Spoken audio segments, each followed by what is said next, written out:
ओम शनि शनिश्चराय नमः। प्रिय श्रोताओं, आज शनिवार व्रत के दिन सुनिए शनि देवता की संपूर्ण कथा और उससे पहले सुनिए दशरथ कृत शनि स्तोत्र का हिंदी अनुवाद। जिनके शरीर का वर्ण कृष्ण नील तथा भगवान शंकर के समान है, उन शनिदेव को नमस्कार है। जो जगत के लिए कालाग्नि और कृतांत रूप हैं, उन शनिदेव को बारंबार नमस्कार है। जिनका शरीर कंकाल जैसा मांसहीन तथा जिनकी दाढ़ी मूछ और जटा बड़ी हुई है, उन शनिदेव को नमस्कार है। जिनके बड़े बड़े नेत्र, पीठ में सटा हुआ पेट और भयानक आकार है, उन शनिदेव को नमस्कार है।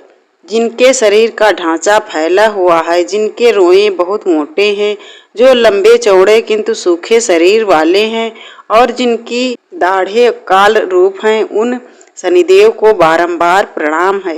हे शनिदेव, आपके नेत्र कोटर के समान गहरे हैं, आपकी ओर देखना कठिन है। आप घोर रौद्र भीषण और विकराल हैं, आपको नमस्कार है। बलि मुख, आप सब कुछ भक्षण करने वाले हैं, आपको नमस्कार है। सूर्य नंदन भास्कर पुत्र, अभय देने वाले देवता, आपको नमस्कार है। नीचे की ओर दृष्टि रखने वाले शनिदेव, आपको नमस्कार है। संवर्तक, आपको प्रणाम है। मंद गति से चलने वाले शनिश्चर, आपका प्रतीक तलवार के समान है, आपको पुनः पुनः प्रणाम है। आपने तपस्या से अपनी देह को दग्ध कर लिया है। आप सदा योगाभ्यास में तत्पर, भूख से आतुर और अतृप्त रहते हैं, आपको सदा सर्वदा नमस्कार है। ज्ञान नेत्र, आपको प्रणाम है। काश्यप नंदन सूर्यपुत्र शनिदेव, आपको नमस्कार है।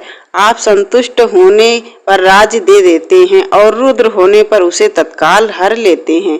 देवता, असुर, मनुष्य, सिद्ध, विद्याधर और नाग, यह सब आपकी दृष्टि पड़ने पर समूल नष्ट हो जाते हैं। देव, मुझ पर प्रसन्न होइए, मैं वर पाने के योग्य हूँ और आपकी शरण में आया हूँ। इति श्री दशरथ कृत शनि स्तोत्रम संपूर्णम। अब सुनिए शनिवार व्रत कथा। एक बार की बात है कि सभी नवग्रहों में, जिनमें सूर्य, चंद्र, मंगल, बुध, बृहस्पति, शुक्र, शनि, राहु और केतु में विवाद छिड़ गया। सब में बड़ा कौन है? सभी आपस में विवाद करने लगे, लेकिन कोई निर्णय न निकलने पर देवराज इंद्र के पास वे निर्णय कराने पहुँचे। सभी ग्रहों को अपने सामने उपस्थित देखकर इंद्रदेव घबरा गए। फिर उन्होंने निर्णय करने में अपनी असमर्थता जताई, परंतु उन्होंने ये भी कहा, इस समय पृथ्वी पर राजा विक्रमादित्य का राज है, जो कि अति न्यायप्रिय हैं, वह ही इसका निर्णय कर सकते हैं। तब सभी ग्रह एक साथ राजा विक्रमादित्य के पास पहुंचे और अपना विवाद बताया, साथ ही निर्णय करने के लिए भी कहा। राजा विक्रमादित्य इस समस्या से चिंतित थे, क्योंकि वह जानते थे कि जिस किसी को भी छोटा बताए वही क्रोधित हो उठेगा। तब राजा को एक उपाय सूझा। उन्होंने स्वर्ण, रजत, कांस्य, पीतल, सीसा, रांगा, जस्ता, अभ्रक और लोहे से 9 सिंहासन बनवाए और उन्हें इसी क्रम में रख दिया। फिर उन सब से निवेदन किया कि आप सभी अपने अपने सिंहासन पर स्थान ग्रहण करें। जो भी अंतिम सिंहासन पर बैठेगा वही सबसे छोटा होगा।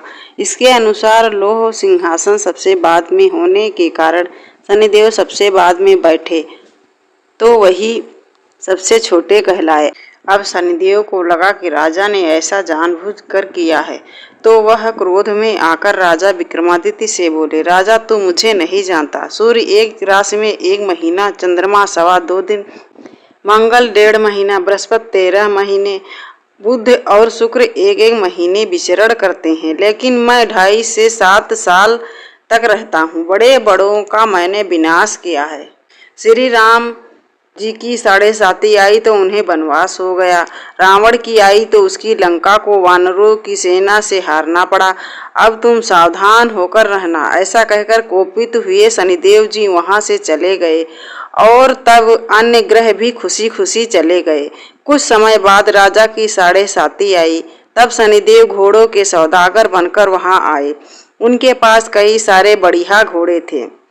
राजा ने यह समाचार सुनकर अपने अश्वपाल को अच्छे घोड़े खरीदने की आज्ञा दी उसने कई अच्छे घोड़े खरीदी और एक सर्वोत्तम घोड़े को राजा की सवारी करने दे दिया।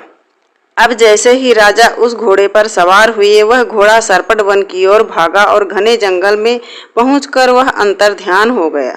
अब राजा भूख प्यास से भटकते रहे। तब एक ग्वाले ने उन्हें पानी पिलाया। राजा ने प्रसन्न होकर उसे अपनी अंगूठी दी और वह अंगूठी देकर राजा अपने नगर को चल पड़े।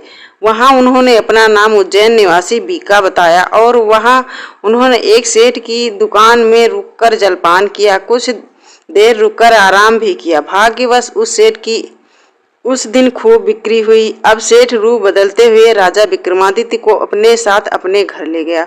वहां पर राजा ने खूंटी पर देखा कि एक हार टंगा हुआ है, जिससे खूंटी निगल रही है। देखते ही देखते थोड़ी देर में पूरा हार गायब हो गया।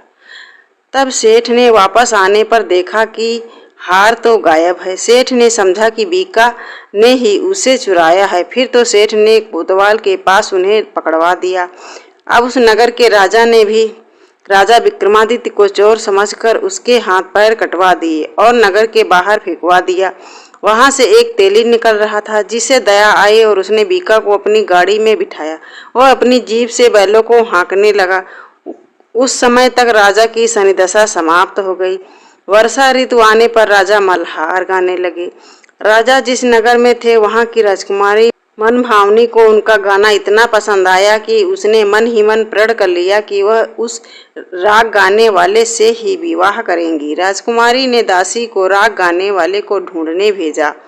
तब दासी ने बताया कि वह तो एक चौरंगिया अर्थात अपाहिज है, परंतु राजकुमारी नहीं मानी। अगले ही दिन वह भूख प्यास त्याग कर अनशन पर बैठ गई कि वह विवाह करेंगी तो उसी से करेंगी। बहुत समझाने पर भी जब राजकुमारी नहीं मानी तो राजा ने उस तेली को बुला भेजा और विवाह की तैयारी करने को कहा। फिर तो उसका विवाह राजकुमारी से हो गया। तब एक दिन सोते हुए स्वप्न में शनिदेव ने राजा को दर्शन देकर कहा, राजन, देखा तुमने मुझे छोटा बताकर कितना दुख झेला है। तब राजा ने उनसे क्षमा मांगी और प्रार्थना करते हुए कहा, हे शनिदेव, जैसा दुख मुझे दिया है किसी और को मत दीजिएगा। तब शनिदेव मान गए और कहा कि जो मेरी कथा और व्रत करेगा उसे मेरी दशा में कभी कोई दुख नहीं होगा। जो व्यक्ति रोज मेरा ध्यान करेगा और चींटियों को आटा डालेगा, उसकी भी सभी मनोकामनाएं पूर्ण होंगी।